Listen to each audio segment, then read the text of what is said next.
இப்போ கமலவதி ஒரு நாளையே கழித்து குழந்தை பிறந்தது. எதுக்கு?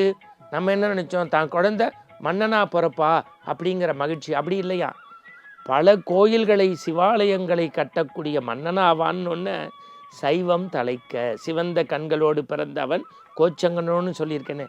சைவம் தலைப்பதற்கு தன்னை கரைத்தவள் கமலவதின்னு எழுதுகிறார்.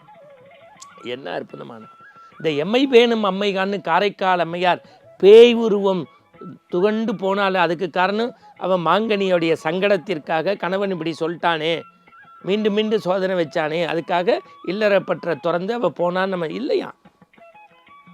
பெண்கள் அழகுபடுத்துவதுங்கிறது இயல்பு. அந்த அழகையே ஆண்டவனுக்காக துறக்கிறா. அதனால்தான் எம்மை பேணும் அம்மைக்கான், அம்மையே அப்பான்னு சொல்கிற ஆண்டவனே அம்மான்னு சொன்னது தான் காரைக்கால் அம்மையார்.